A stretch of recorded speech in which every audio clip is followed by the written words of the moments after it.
제 손에 차고 있는 이 시계는 제가 결혼할 때 받았던 예물입니다. 좀 시간이 지나서 낡았고 올드한 거지만 그래도 잘 가고 있고 얼마나 소중한 건지 모릅니다. 지난번에 시계 배터리가 나가서 배터리를 갈러 갔더니 그분이 이제 더 이상 시계를 못 쓸 것 같습니다. 시계 상태가 안 좋습니다 라고 얘기하는 거예요. 그래서 제가 그래도 배터리를 교체해 달라고 얘기하고 제가 잘하는 프로젝트도 고쳤던 이 손으로 기도했습니다. 지금 잘 쓰고 있어요. 어느 날 제가 시계를 물끄러미 바라보는데 시침은 우리 시간 단위로 가고 분침은 분 단위로 가고 초는 초 단위로 가야 되는데 이 시계가 보니까 초가 5초에 한 번씩 가는 거예요. 제가 이 시계를 보면 정말 제가 기특하기도 하고 정말 짠했습니다. 그러면서 제가 시계를 보면 그런 얘기했어요. 야, 너도 참 애쓴다. 주인을 위해서 그리고 시계라고 하는 사명을 감당하는 그 모습을 보면서 제가 짠했습니다. 참 많은 사람들이 이렇게 노력하고 살아요. 이민의 삶도 유학의 삶도 자식을 키워가는 것도 직장 생활하고 또 신앙 생활하는 것도 참 애씁니다. 애쓰지 않는 사람이 하나도 없어요. 오늘 이 자리에 예배하러 우리가 나왔지만 모두가 다 애씀으로 이곳까지 달려왔습니다. 5월 한 달 리브가와 우리 아비가일 시스터즈들이 기관 양육을 하고 있어요. 토요일 날 아침에. 참 대단합니다. 그 적극성이. 참여도뿐만 아니라 얼마나 숙제도 잘해오고 꼭 본물 터지듯이 얘기를 잘해요. 물론 뭐 남편 얘기하고 그러진 않습니다. 가끔 하긴 하는데 그래도 막 얼마나 적극적인지 몰라요. 그러면서 제가 그런 생각했습니다. 와, 이렇게 지극정성인데 그 남편들 감동받아야 된다. 5월 한 달 동안 좀 달라진 것을 디모데 사람들이 느끼고 있는지 근데 별 감동이 없는 것 같아요. 근데 느껴야 돼요. 알아야 됩니다. 그래야 가정이 행복하죠. 오늘 본문의 요셉이 그런 사람입니다. 요셉의 아버지는 야곱이에요. 야곱의 아내는 4명이 있었습니다. 그리고 그 아내들을 통해서 12명의 자식이 있었어요. 그 가정을 한번 생각해 봅시다. 다른 사람은 몰라도 아내가 4명이에요. 가끔 살아가다 보면 한 명의 아내도 버거울 때가 있는데 저를 그렇게 불쌍하게 보지 마십시오. 제 얘기 아니에요. 근데 그 한 명의 아내도 되게 벅찰 때가 있어요. 근데 그 아내가 4명이에요. 그러니 그 가정이 어떨까? 그리고 그 어머니에게서 난 자식이 12명입니다. 그러니 야곱의 가정은 사건 사고가 끊이질 않았습니다. 그 겉에 보이는 것만 그랬어요. 보이지 아니하는 그 밑에서의 작업들, 시기와 질투와 미움과 어떤 불평들. 야곱의 가정은 이런 가정입니다. 그 속에서 요셉이 태어나요. 12명의 아들 중에 11번째로 요셉이 태어납니다. 아버지 야곱이 사랑했었던 아내는 그 중에 라헬이었습니다. 그런데 세상이 참 공평하죠. 그렇게 사랑을 받으면 자식도 잘 낳고 잘 풀려야 될 것 같은데 라헬에게만 자식이 없었습니다. 그런데 시간이 한참이 지나고 나서 하나님의 은혜로 성경에 보니까 하나님께서 기억하셨다라고 표현해요. 라헬의 그 기도를 들으셔서 하나님은 라헬의 태의 문을 여십니다. 가만 보니까요, 결혼한다고 자식 낳는 게 아니더라고요. 기도해야 됩니다. 왜냐하면 이것은 생명의 일이기 때문에 하나님이 그 태를 열어주셔야 자식을 낳더라고요. 요즘 물론 결혼 안 해도 애 낳더라고요. 절대 그러면 안 됩니다. 이건 안 되는 일입니다. 제가 공식적으로 얘기하겠습니다. 그런 분이 저한테 결혼 주례를 의뢰하면 저 않겠습니다. 분명합니다. 이제부터.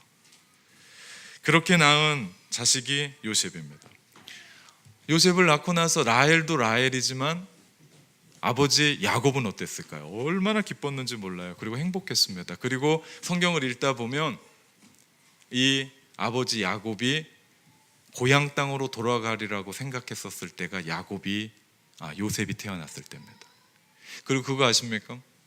그 형 에서를 만날 때 에서를 앞에 두고 먼저 사람들을 다 보내요. 그리고 가장 마지막에 보낸 사람이 라헬과 요셉입니다.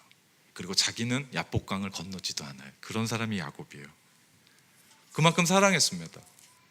그리고 라헬이 마지막 12번째 아들 낳다가 죽어요. 그리고 나서 요셉에게 집착합니다. 그래서 요셉만 채색 옷을 입혀줘요. 오늘날로 말하면 색동저고리예요. 설날도 아닌데. 다른 형제들은 그냥 그 이상한 옷 입고 허드렛 옷 입고 일하는데 요셉만 색동옷을 입고 삽니다. 평상시에요. 그러니 다른 가족들이 불만이 있었고 불평을 표출합니다. 다른 가족들이 더 싫었던 것은 요셉은 형들의 잘못을 아버지한테 고자질했어요. 그만큼 요셉 그는 아버지와 친밀한 관계에 있었습니다. 저희 집에도요 요셉과 같은 녀석이 있어요. 늘 오빠들 언니들의 잘못을 저한테 다 고해요. 아빠, 언니가 핸드폰해요. 아빠, 이삭이가 게임하는 것 같은데 이러고 저한테 고자질을 합니다. 네. 그래서 아이들이 그 아이를 사랑하기도 하지만 가끔 미워도 해요. 그 막내가 자기가 기분이 좋거나 뭔가를 부탁하면 이삭이 오빠가 돼요. 그런데 자기 마음에 안 들거나 그러면 이삭이가 돼요. 다시 말하면 이삭이 놈이 되죠. 그렇게 부릅니다. 한 사건이 결국 형들을 폭발하게 되는데 그것은 요셉이 꾼 꿈 때문이었습니다. 꿈에 다들 밭에서 논에서 일하는데 요셉의 곡식단에 11곡식단이 절하는 꿈을 꿉니다. 그래서 그걸 또 가만히 갖고 있었으면 되는데 형들에게 얘기를 해요. 들어보니까 자기들이 형들이 요셉에게 절하는 꿈이었어요. 기분이 나빴습니다. 근데 며칠이 지나서 또 꿈을 꿔요. 이번에는 해와 달과 11별이 절하는 꿈을 꿔요. 형들이 대노합니다. 아니 우리가 너에게 절할 뭐도 아니고 어떻게 엄마 아빠가 어머니 아버지가 너한테 절하겠냐, 말도 안 된다라고 이야기하면서 요셉을 그때부터 꿈꾸는 자로 불러요. 이건 좋은 말이 아닙니다. 이것은 비아양거리는 거예요. 그게 되겠냐, 네가 꿈꾸는 게 되겠냐라고 묻는 이야기입니다. 그 형들의 양떼를 찾아서 아버지 심부름을 가던 요셉, 채색 옷을 입었으니 눈에 딱 띕니다. 형들이 멀리서 보니까 꿈꾸는 자가 오는 거예요. 야, 꿈꾸는 자가 온다라고 이야기하면서 형들이 작당을 합니다. 어떻게 해요? 저 요셉 죽이자. 그리고 나서 요셉의 채색 옷을 벗기고 물 없는 웅덩이에 넣어요. 그리고 나서 멀리서 오는 애굽 상인에게 요셉을 팔아버립니다. 그리고 벗겼던 채색 옷에 짐승의 피를 묻혀서 아버지에 갖다 줘요. 짐승이 잡아먹은 것 같습니다. 아버지요, 대성통곡을 합니다. 며칠 몇 날을 통곡해요. 그렇게 요셉은 애굽 상인에게 팔려서 애굽으로 내려갑니다. 그리고 보디발 시위 대장의 집에 팔려서 종살이를 해요. 근데 보디발의 아내가 요셉이 잘생겼는지 유혹을 합니다. 그 아줌마 때문에 누병을 뽑아서 감옥에 들어가요. 그래서 감옥살이를 또 하게 됩니다. 그 시간이 17년입니다. 생각해 보십시오. 17년 동안 밑바닥으로 계속해서 내려갑니다. 그러나 성경은 얘기합니다. 하나님이 요셉과 함께 계심으로 그가 형통한 자가 되었다라고 얘기합니다. 만약에 그러지 않았으면 요셉은 아마 애굽에서 한 구석진 후미진 곳에서 죽었을지도 모릅니다. 그러던 어느 날 감옥에서 우리 애굽의 왕이었던 바로의 신하의 꿈을 해석해주는 일이 계기가 돼서 시간이 한참 지나고 났는데 바로가 꿈을 꾼 거예요. 근데 애굽의 그 누구도 술사도 그 누구도 그 꿈을 해석해낼 사람이 없는 거예요. 복귀되었던 한 신하가 예전에 자기가 왕에게 불충했다가 감옥에 들어갔을 때 거기에 히브리 한 사람을 만났는데 꿈 해석이 최고다라는 이야기를 듣고 바로가 요셉을 올립니다. 그리고 그 꿈을 해석하게 하고 꿈 해석뿐만 아니라 그 일에 대해서 어떻게 해야 될지에 대한 방안까지도 냅니다. 그러자 이집트의 바로가 요셉을 바로 국무총리로 채택하자. 그렇게 일이 진행됐습니다. 그리고 국무총리로 세워져서 7년 풍년을 준비했고 7년 흉년을 준비합니다. 그러던 어느 날 흉년이 2년째 되던 날 애굽의 히브리 사람들이 곡식을 사러 옵니다. 그들이 바로 요셉의 형들이었죠. 모두가 다 요셉에게 무릎을 꿇고 요셉인지 몰랐습니다. 곡식을 사러 왔다라고 이야기합니다. 요셉이 어렸을 때 꿈 그대로 현실로 이루어지는 그런 자리였습니다. 요셉의 마음이 어땠을까요? 오늘 이 말씀은 요셉 한 사람을 통해서 깨어진 가정을 새롭게 하시는 하나님을 보고 싶습니다. 깨어졌던 회복 불능이었던 한 가정이 행복한 가정으로 변할 뿐만 아니라 하나님의 위대한 역사를 이루어가는 그 일들이 요셉이라고 하는 한 사람을 통해서 이루어갑니다. 결국 하나님의 큰 뜻을 이루어가는데 전 세 가지의 관점으로 이 일들을 보고 싶습니다. 먼저요, 요셉이 그런 형들을 용서했다는 데 있습니다. 용서는 사랑의 또 다른 이름입니다. 내가 용서한다라는 이야기는요, 내가 사랑한다는 얘기예요. 근데 내가 용서하지 못하겠다는 얘기는요, 내가 이제는 사랑하지 않겠다라는 얘기입니다. 요셉은 형들을 용서합니다. 그것도 자신을 배반하고 배신한 형들입니다. 쉬웠을까요? 아니었으리라고 봅니다. 17년 동안 그들의 모함과 그들 때문에 밑바닥 생활을 했습니다. 17년 동안 인생의 쓰디쓴 맛을 봤습니다. 남의 나라서 종살이하고 억울하게 누명 쓰고 감옥까지 가서 17년 동안 내가 왜 여기에, 자기를 사랑했던 사람이 나를 괴롭힐 때 내가 호의를 베풀었거든요. 그런데 그 호의를 나에게 뒤통수 칠 때, 내가 도움을 줬거든요. 근데 그 도움을 나에게 원수로 갚을 때 많은 사람들이요, 이거 견디지 못합니다. 요셉이 얼마나 피눈물 났을까요?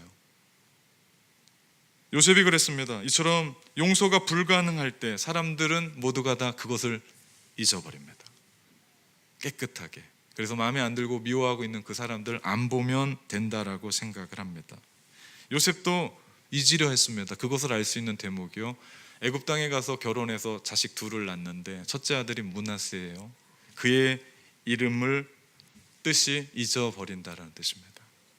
아들을 얻었을 때 비로소 요셉은 지난날의 서름 그 모두를 잊어버릴 수 있었던 겁니다. 잊었습니다. 이집트에서 아버지 야곱으로부터 그렇게 사랑받았던 그였기 때문에 가족으로부터 잊혀진다라고 하는 그 서름이 그는 복받쳤을 겁니다. 펑펑 울었을 겁니다. 이제 요셉은 그 아픔과 자신의 상처를 딛고 잊어버리고 변화된 사람으로 그 자리에 섰던 거죠. 그러나 우리가 기억해야 될 것은 잊는다라는 것은요, 시작에 불과합니다. 우리는 잊어버리고 살자라고 얘기해요. 미운 사람, 자신이 겪은 어떤 아픔과 상처들, 그래 잊어버리자라고 생각합니다. 잊어버리자라고 생각하면 그게 잊어집니까? 그러면 얼마나 좋겠습니까? 그런데 안 됩니다. 요셉이 다 잊은 줄 알았습니다.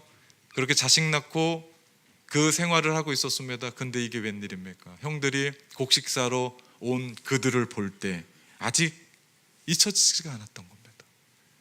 용서가 안 되는 거예요. 그래서 처음에 형들이 왔을 때 자기를 밝히지 않습니다. 다 된 줄 알았어요. 이제는 잊었다고 생각했습니다. 근데 잊는 것만으로 안 되더라고요. 잊고 어떻게 해야 돼요? 용서해야 돼요. 용서까지 나가야 돼요. 잊는 것은, 우리가 잊어버리는 것은 출발이라면 용서는 결과예요. 아니, 최종입니다. 그냥 잊어버리면 안 돼요. 용서까지 가야 되더라. 그런데 그들을 다시 만나고 나니까 과거의 그 희미한 17년 동안 그 밑바닥 생활했었던 자신의 모습, 지금은 국무총리입니다. 남부럽지 않게 살고 있습니다. 다 가지고 살아갑니다. 뭐든지 할 수 있는 그런 사람입니다. 그럼에도 불구하고 그 상처가 잊은 것으로 충분하지 않더라. 하나님은 요셉에게 용서하기를 원하셨던 겁니다. 아니, 용서하는 것이 필요했던 거예요. 그래서 두 번째 만났을 때 요셉은 그 형들에게 내가 누구인지를 이야기합니다. 형들에 대한 미움을 극복하고 그가 용서한다라고 하는 그런 마음으로 자신을 내어놓습니다. 자신의 신분을 밝혀요. 용서는요, 사랑의 완성입니다. 용서하면 용서하는 사람의 마음에 평안이 찾아오죠. 하나님께서 용서하는 사람들을 기뻐하세요. 그리고 그들에게 복을 내리십니다. 혹 여러분의 삶 안에, 여러분의 가정 안에, 부부의 관계 안에, 자식과의 관계 속에서, 가족들의 관계 안에서 어떤 이유로든 여러분이 불편하게 살고 있거든, 그 관계를 끊고 살고 있거든, 깨어진 그 가정을, 그 가족을 다시 이을 수 있는 것은 하나님의 은혜로 우리가 먼저 용서하는 겁니다. 쉬운 게 아니에요. 쉽지 않습니다. 제가 쉬워서 얘기하는 게 아니에요. 어려운 줄 압니다. 용서 못할 일도 있습니다. 그런데요, 용서는요, 용서를 받아야 될 사람이 아니라 그 사람이 나한테 용서를 구해야 되거든요. 그런데 세상 일이 어디 그렇습니까? 용서하지 않습니다. 용서를 구하지 않아요. 내가 잘못했다라고 얘기하지 않습니다. 그것 때문에 더 불편한 건 그쪽이 아니에요. 누굽니까? 용서 못하고 있는 내 자신이 더 불편합니다. 그래서 하나님이 우리 가운데 용서를 얘기하는 것은요, 남을 위해서가 아니에요. 누굴 위해서입니까? 나를 위해서예요. 하나님의 은혜인 줄을 믿고 우리가 용서하기를 시작할 때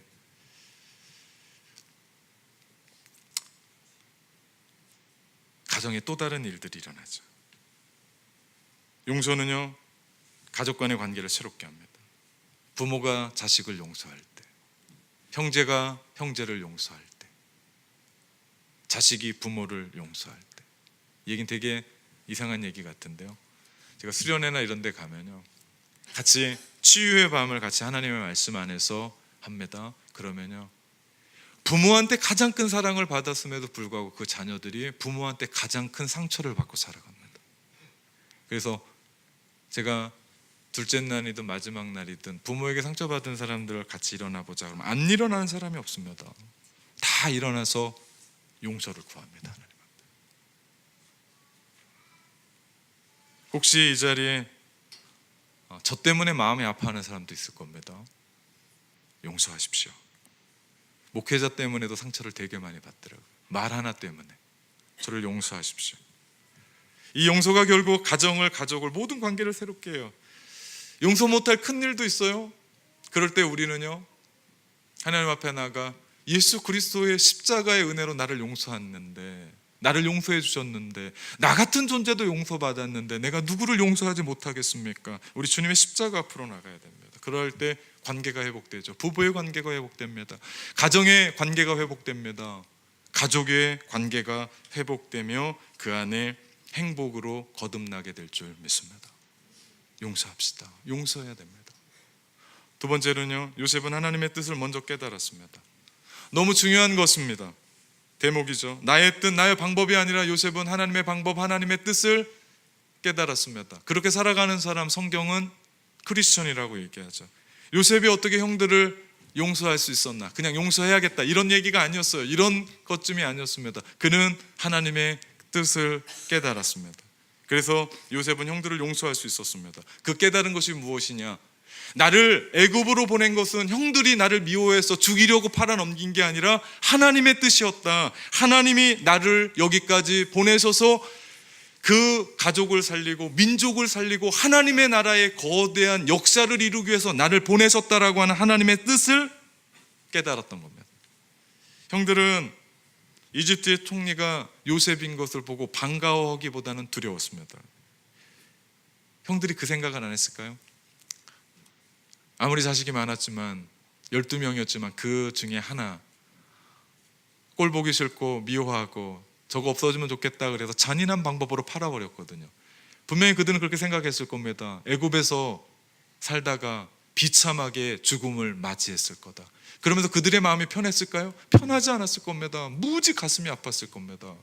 그런데 그 요셉이 살아있는 거예요. 살아있는 것도 그냥 살아있는 것이 아니라 자신들의 생명을 좌지우지할 수 있는 그런 위치에 있는 겁니다. 두려웠습니다. 이때 요셉은 형들에게 하나님의 뜻에 대해서 얘기해요. 그 말씀이 창세기 45장 5절에 있는 말씀입니다. 당신들이 나를 이곳에 팔았다고 해서 근심하지 마소서, 한탄하지 마소서. 하나님이 생명을 구원하시려고 나를 당신들보다 먼저 보내셨나이다.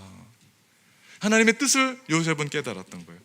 형들은 이와 같은 요셉의 말이 들리지가 않았습니다. 귀에 들리지가 않았어요. 왜? 두려움이 더 컸기 때문에. 이제 죽는구나. 그런데 형들에게 있어서 그나마 울타리가 있었다면 그것은 아버지 야곱이었습니다. 야곱 때문에 요셉이 저러고 있을 거다라고 생각했어요. 그런데 야곱이 죽습니다. 그러고 나서 야곱이 죽은 것보다 더 마음이 아픈 건 야곱이 이제 아버지가 죽고 나면 요셉이 우리를 죽일 거다라고 하는 그 근심이 더 마음을 눌렀어요. 두려움에 사로잡혔습니다. 요셉은 용서했는데 왜 형들은 그 요셉의 용서를 깨닫지 못하고 두려워만 살았을까요? 이유는 한 가지입니다. 그들은 하나님의 뜻을 몰랐기 때문입니다. 자기들이 해놓고 하나님의 생명을 구원해 놓으시려고 자기들을 그런 도구로 사용했는데 그들은 하나님의 뜻을 몰랐기 때문에, 아니 알 수도 없었기 때문에 두려워했던 겁니다. 그러나 요셉은 자신의 기가 막힌 인생의 여정 속에 하나님이 이렇게 하셨습니다, 하나님이 이렇게 이끌어 오셨습니다 라고 하는 것들을 발견하자 하나님께서 하나님의 백성들을 살리기 위해서 나를 여기까지 보내셨구나 라는 것을 깨닫게 되자 요셉은 그 형들을 용서하기에 이르렀던 겁니다. 그리고 요셉은 그것을 자신의 사명으로 받아들였죠. 그러니까 용서가 자연스러운 겁니다. 그렇습니다. 하나님의 뜻을 모르면 우리는 두려울 수밖에 없어요. 하나님의 뜻을 모르면 우리 인생은 불편해집니다. 우리가 무엇보다도 우리의 가정을 향한 하나님의 뜻을 발견해야 돼요. 내 고집으로 내 아집으로 살아가면 불편합니다.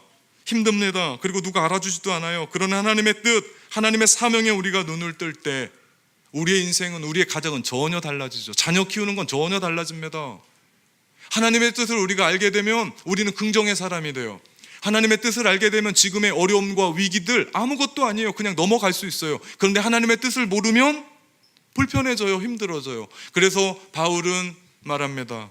로마서 12장 2절, 너희는 이 세대를 본받지 말고 오직 마음을 새롭게 함으로 변화를 받아 하나님의 선하시고 기뻐하시고 온전하신 뜻이 무엇인지 분별하도록 하라. 하나님의 뜻이 무엇인지 분별해야 돼요.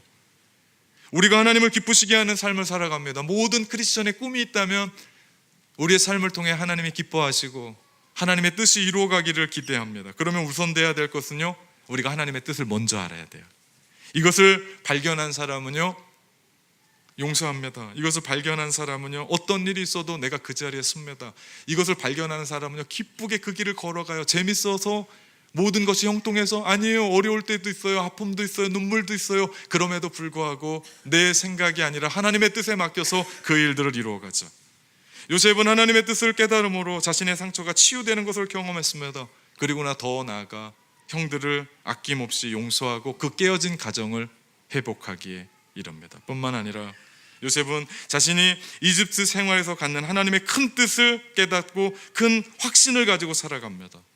우리가요 가정을 이끌어가는데 하나님의 뜻이 무엇인지를 발견하는 눈을 떠야 합니다. 무엇보다도 하나님의 선하시고 하나님이 기뻐하시고 하나님의 온전하신 뜻이 무엇인지를 분별하게 될 때 가정은 행복하게 되죠. 가정 안에서 아버지가 하나님의 뜻을 따라 살아간다면, 가정에서 어머니가 하나님의 뜻을 따라 살아간다면, 가정에서 자녀들이 하나님의 뜻을 따라 살아간다면 그 가정이 행복하지 않을 수가 없습니다. 그 가정이 헛된 일로, 어떤 일들로 고민할 필요가 없습니다. 하나님의 뜻이 있기 때문에 아버지 어머니들은 자신들의 일들을 주님을 위해서 열심히 해갑니다. 우리 자녀들 열심히 공부하죠. 왜? 하나님이 우리에게 기대하는 일들이 있는데 시간을 낭비할 수가 없습니다. 왜? 하나님이 우리를 통해서 하나님의 큰 뜻을 이루어 가려고 하는데 우리가 그 자리에서 허망하게 낭비하는 시간들을 보낼 수가 없지요. 하나님의 뜻을 발견하고 살아가는 가정은 다릅니다. 하나님의 뜻 안에서 하나님의 뜻을 이루어가며 행복한 가정 이루어 가시기를 주님의 이름으로 축원합니다. 마지막입니다. 요셉은 가족을 품고 섬겼습니다. 요셉은 섬기는 자였어요. 섬기는 것은 자기의 꿈이고 비전으로 생각했습니다. 요셉은 곡식을 구하러 온 형들에게 얘기합니다. 창세기 45장 11절, 흉년이 아직 5해가 있으니 내가 거기서 아버지를 봉양하리이다. 아버지와 아버지의 가족과 아버지께 속한 모든 사람들을 부족함이 없도록 하겠나이다. 요셉이 고백한 겁니다. 정말 요셉은 이 말 그대로요 이집트에서 가장 좋은 땅을 가족들에게 주었어요. 그리고 자기가 할 수 있는 모든 것을 댑니다. 그리고 가족들을 섬깁니다. 이유가 있습니다. 가족이었기 때문이 아닙니다. 가족이었으면 어떻게 해야 돼요? 죽여야 돼요. 왜? 나를 17년 동안 피눈물 나게 했는데 니네도 한번 내게 해야 되는 게 이강합니까? 그는 하나님의 뜻을 발견했고 그 뜻 속에서 요셉은 하나님의 사명을 발견했기 때문에 그 삶을 삽니다. 야곱이 죽고 난 후에 요셉은 다시 한번 형들에게 이야기합니다. 50장 21절입니다. 당신들은 두려워하지 마소서. 요셉이 알았습니다. 형들이 두려워하는 걸 알았습니다. 아버지가 돌아가신 것 때문에 울고 있는 게 아니라 요셉이 우리를 죽일 거다라고 하는 두려움 때문에 떨고 있는 그들을 보면서 요셉이 얘기하는 겁니다. 당신들은 두려워하지 마소서. 내가 당신들과 당신들의 자녀들을 기르리이다. 그렇게 다시 한번 다짐합니다. 마침내 어렸을 때 꾸었던 꿈이 성취되는 거예요. 그러나 그것은 꿈을 꾸는 당시에는 한 번도 이렇게 성취될 일이라고 생각하지 않았습니다. 절하는 해와 달과 별들을 누가 절하고 있는 거예요? 요셉이 섬기고 있는 거예요. 11의 집단들, 볕단들에게 누가 절하고 있는 거예요? 누가 섬기고 있는 거예요? 요셉이 섬기고 있는 거예요. 요셉은 알았어요. 그 꿈이 무엇인지를. 자기가 잘나서 자기가 유명한 사람이 되고 자기가 높은 자리에 올라가서 그들이 절하는 게 아니라 자기가 그만큼 올라갔습니다. 그랬더니 자기가 어떻게 하는 거예요? 자기가 섬기는 겁니다. 자기가 섬기는 거예요. 크리스천의 삶은 섬김의 삶입니다. 우리 모두는 예수님을 따라가는 예수님의 제자들입니다. 예수님은 이 땅에 오셔서 섬기는 삶을 사셨어요. 내가 온 것은 섬기려 한다. 섬기려 왔다. 그러면서 예수님은 제자들의 발을 씻기고 난 후에 예수님이 제자들의 발을 씻겨야 되는 게 아니에요. 제자들이 예수님의 발을 씻겨야 되는 거예요. 그것은 허드렛 일이 하는 사람이에요. 종들 중에서도 가장 하급에 있는 둘로스 종이나 하는 일들이에요. 발 닦는 종은. 근데 예수님이 그들의 발을 닦아주면서 예수님이 말씀하십니다. 요한복음 13장 14절. 내가 주와 또 선생이 되어 너희 발을 씻겼으니 너희도 서로 발을 씻어주는 것이 옳으니라. 그게 맞는 일이다. 너희도 섬기는 거다. 우리 가정에도 이렇게 헌신하는 아버지들이 있습니다. 정말 애쓰면서 돈 벌어요. 정말 애씁니다. 사업장에서 좋은 소리 안 들으면서도 열심히 애를 쓰면서 돈 법니다. 섬김이고 희생이죠. 또한 가정의 아내들, 엄마들, 어머니들 얼마나 자녀들 보살피고 식사 준비하고 가정일 하는지 모릅니다. 제가 가끔 가정일을 도와줍니다. 표야도 표가 안 나요. 설거지를 해도 표가 안 나고 뭐 이렇게 정리를 하고 백큐을 해도 표가 안 나요. 제 아내 청소했냐고 묻습니다. 표가 안 나요. 그런데 한 거라고요. 자식 키우고 집안일하고 아내 희생하는 거예요. 헌신하는 거예요. 알아줘야 돼요. 밖에 나가서 그렇게 돈 벌고 남에게 무슨 싫은 소리 듣고 그럼에도 불구하고 집 안에서 하는 일 없는 것 같은데 하는 일이에요. 정말 많은 일들을 해요. 섬김이죠. 이걸 우리가 알아야 돼요. 그렇게 부부가 자식을 위해서 섬기고 희생할 때 주님이 우리에게 섬기고 희생했던 것처럼 우리 가정들 역시도 섬기며 희생할 때 우리 자녀들도 역시 섬기고 희생하며 살아가죠. 그리고 그들에게 꿈이 있습니다. 그들은 하나님의 나라에 꿈이 있어서 그들은 또 하나님 앞에 섬기고 헌신하며 살아가죠. 그래서 그들은 돈 벌어서 남줍니다. 그래서 그들은 공부해서 남줍니다. 그래서 그들은 하나님 나라의 큰 꿈을 가지고 비전을 가지고 그들은 그런 삶을 살아가는 거죠. 이것이 가정을 행복으로 이끌어가는 비결입니다. 요셉이 그랬던 것처럼 우리 가정에도요 다 할 필요가 없어요. 요셉과 같은 그 한 사람이 필요합니다. 요셉과 같은 그 하나님의 뜻을 가지고 용서하고 사명인 줄 알고 그 사명을 붙잡고 살아가는 그 한 사람이 필요합니다. 요셉 한 사람으로 가족이 살았고 결국 그 사명으로 하나님의 백성이 살아가는 역사가 그의 삶 가운데 일어났죠. 사랑하는 성도 여러분, 어디 요셉과 같은 이런 사람 없겠습니까?